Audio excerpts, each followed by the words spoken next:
Hello there, guys. Welcome back to Younes Talks Chelsea. I hope all of you are doing well. We are in the day after the night before, where we still get to say that we see things they'll never see. We still get to say that we're the only team in London with a European Cup, or the only team in London with a Champions League, let's be honest. And we still get to say that champions of Europe, you'll never sing that. Everything is still in place, right? And yesterday, I showed you, off the back of that, the reaction and even what Chelsea Football Club did on their social media, which was immense. But we're going to get into what else they did. So before we get cracking into all of that, make sure that you guys are over on Younes Talks Football as well, where I'm talking about all things football and everything else happening aside from just Chelsea. So make sure you guys are there. Don't forget to get all of your World Cup essentials and everything that you need in terms of kits over on okjersey.com. First link in the description will take you right there. Go and get 8% off using the discount code YTC. Discounted from the already fantastic prices on there. So go and have a look. QR code or first link in the description. And it will take you right there. Enjoy. Now, what is it that I showed you yesterday? Right? Let me show you. This is what Chelsea put up after full time, after PSG had won the Champions League, and after Arsenal had lost the penalty shootout. Here it was. Come and visit London's home of trophies. Book your stadium tour at Stamford Bridge now. And we went through all of this, didn't we? We went through all of it. In yesterday's video, I showed you all of these pictures and, we had a little banter and a little fun and it was hilarious, right? Yeah. 4 hours later,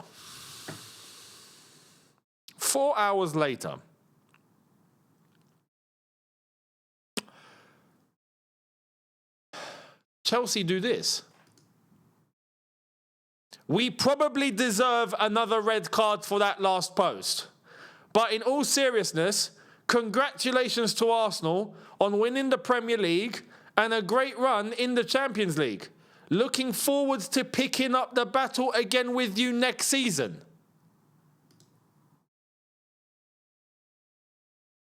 Are you for real?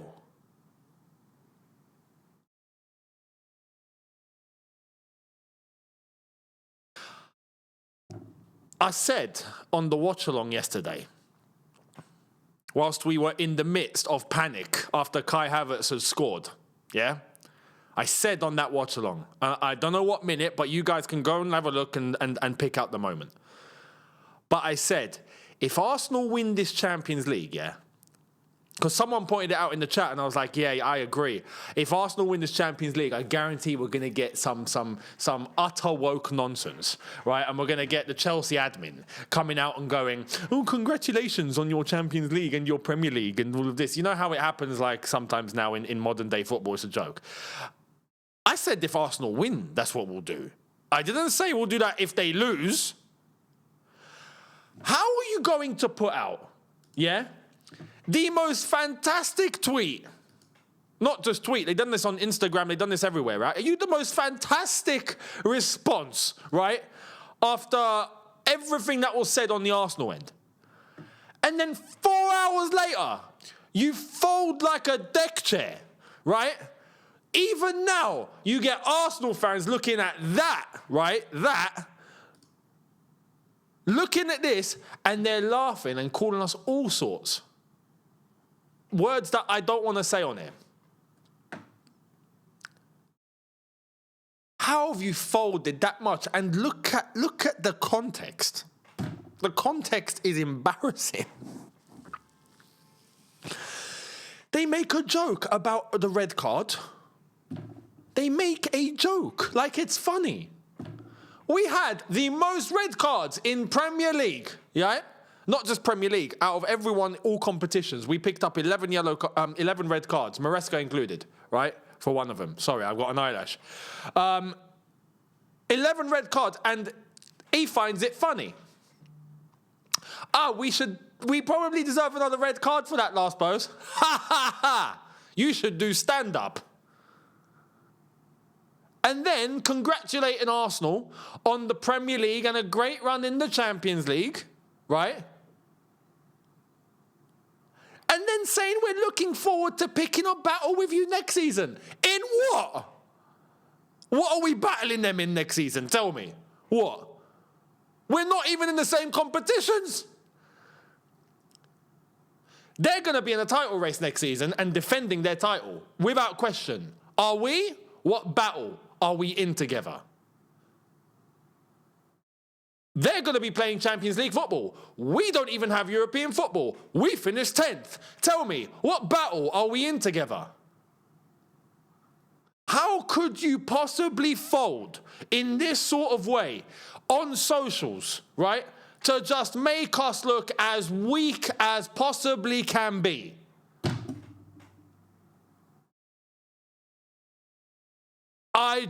Look, this is CFCLDN in a nutshell, like I said in response to this yesterday. This is Blue Co. I don't even have the words anymore about this flipping club now, you know. I really don't. I really don't. I really, really, really, really do not. I really do not. Look, let me be honest. If you can't stomach putting this out, yeah, you shouldn't have done it in the first place. End of story. End of story. Now, I've got a suspicion, my own theory, that they put out that tweet initially, right? And that was probably just from the admin, who's obviously, you know, and you know, put a link to try and book a stadium tour. You know, it's smart marketing that, I've got to say. And then probably got a call from the upper ups, right, from the people upstairs, going, you're gonna have to put out something to retract that. I'm afraid we can't have that. I don't know why. I don't know how. And I don't even care, because I know what I expect from these guys now running the football club. They're an absolute joke. But do you not understand how ridiculous that now makes us look? How stupid and weak that makes us look, like we didn't look weak enough. That's the whole point. If you're not willing to put out something, right, even banter, if you're not willing to put out something to have an upper hand, and if you're not willing to take the backlash, you're not willing to have the thick skin, don't put it out in the first place. End of story. And I'm glad to see the reaction from this. Everyone is onto it. There's nothing wrong as fans, right? There's nothing wrong as analysts. There's nothing wrong as commentators looking at Arsenal and going, hey, you know what? No, they deserve to be in that final. You know, yeah, congrats for reaching that final. Or they've won the Premier League. They deserve it, right? Fair enough. But when the football club itself puts out something to get an upper hand, you can't retract. You can't retract. If not, don't put it out in the first place. You can't retract. That's the whole flipping point. The way that is, in a nutshell, this is just utter woke nonsense, as the wonderful Sean Dyche would like to say. Yeah, it's as simple as that. It's as simple as that. And look, it's one thing putting out a congratulations. Yeah, let me say that, because you get even Barcelona, and this I don't understand, but you get Barcelona sometimes congratulating Real Madrid, or Real Madrid congratulating Barcelona, and that's all they put. Congratulations, Real Madrid, on winning La Liga. That's it, right? You don't then make a joke about all of our red cards, and you don't try and say we're looking forward to picking up battle with you next season, when you know full well we're not in the same flipping class as them at the moment. What are you doing? Do you know what I mean? It's just you've made a complete mockery of your own selves, right? And taken us with you.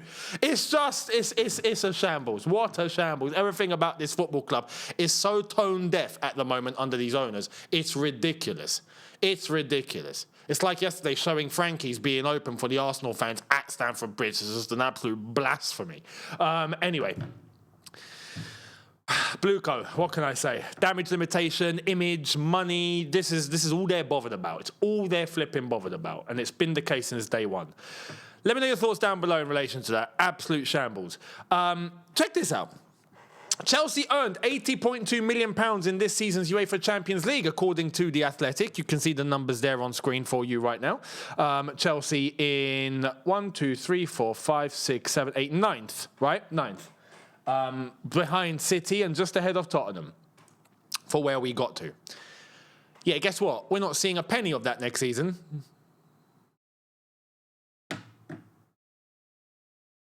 That's what we're missing out on. So that's that. Just thought I'd mention that point, just so then, a little bit of a reality check on what to expect when we have no European football next season, and yet trying to compete with Arsenal in the same flipping things. Okay. Let me know your thoughts down below on that. Now, let's talk about a player. Yeah? Let's talk about a player who looks like he's up for grabs and has created some debate among some Chelsea fans, and I want to give my thoughts on, what would this player do if would it even be possible? Should it even happen in terms of this player at Chelsea Football Club, considering that he's now available? Let's get into it. Here's the latest on Rafael Leao. Rafael Leao has decided to leave AC Milan this summer. He says, "I'm proud as I made history at AC Milan, but I want a new chapter. I feel ready to play in another league. I did my best for Milan, but it's time to try another challenge." And this was the quote, this was the video itself from Portugal, where he said that exact same thing, giving his thoughts to Sport TV in Portugal. Now, the news in relation to Leao is that despite having some links at the moment from, if I'm not mistaken, right, the Bundesliga, the Turkish league, he's got some, and I'm guessing Galatasaray. He's got some links, but he wants the Premier League. He wants the Premier League. So, Rafael Leao, is he someone that Chelsea should go for? Now, let me give you two angles on this. Off the bat, will Chelsea go for Leao? No. That's just me saying what I think the club's going to do. They're not going to bother, right? It's going to be a lot of money, a high salary, you best believe.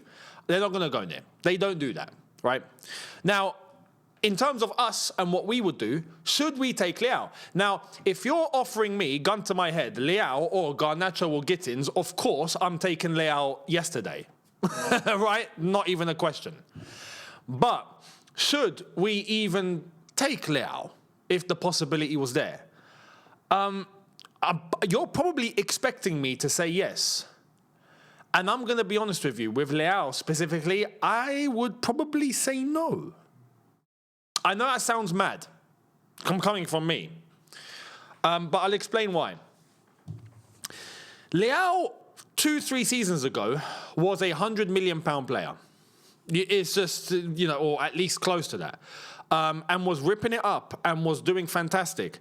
Now, I'm in a little bit of a uncertain territory here, and I'll tell you why. I'm not sure if it's because of how bad AC Milan have been, or if it's down to the player who has been unserious. Because I do get that vibe from Leao, that he's not a serious individual. When I say serious, I mean, head down, locked in, always trying to maintain his best. It does look like he's, I don't want to say down tools, but not really fussed about not playing at the level that he was a couple of years ago. I get that impression from him, and that's not good. That's not good to have. That's not good to have. Is there a player there? 100%. Could the right manager get something properly out of him? I think yes, but that's not my concern. My concern is whether the player wants it or not.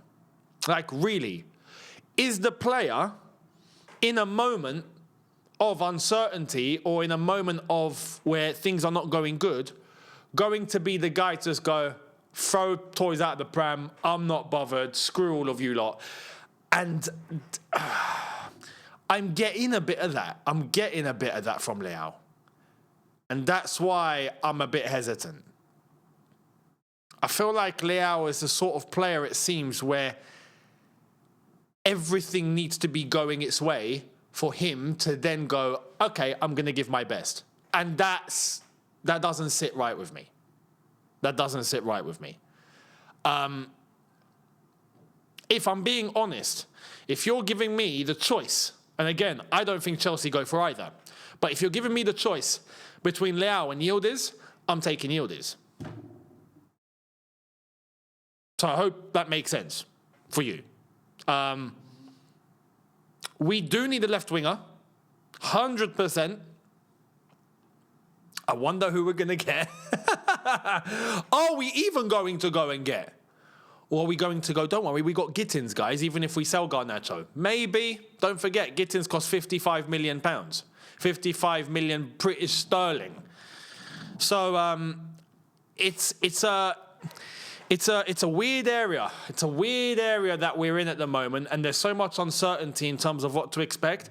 But Leao, if Leao was how Leao was a couple of years ago and maintaining that level, right, even individually, without question. But he's not. And it doesn't come down to the player's ability. The player's ability is there. It feels like it's coming from the player's will and desire himself, which that's risky territory. When you start coming into that sort of territory, it starts to get risky. So, yeah. Regardless, I'm telling you what I think personally for me. But regardless, Chelsea are not going there. You best believe Chelsea are not going there. When Chelsea had the money and the resources to actually go for someone like that, no, we ended up going for Gittins and Garnacho. And do you know what I mean? And even prior to that, Mudryk and same old. So listen, don't expect anything. But let me know what you think. Let me know your thoughts down below. I'd love to hear it. Would you take Leao? I'm curious to hear, irrespective of what Chelsea are going to do, because we all know Chelsea are not going to bother. But would you? I want to hear what you think. Would you take Leao if it was up to you or not? And tell me why. I'd love to know. But much appreciated, guys. Thank you all so much. See you all later on for video number 2. We'll see what else is kicking off from now until later. And I'll catch all of you then. Subscribe, notification bell on. See you later on. Take care and peace.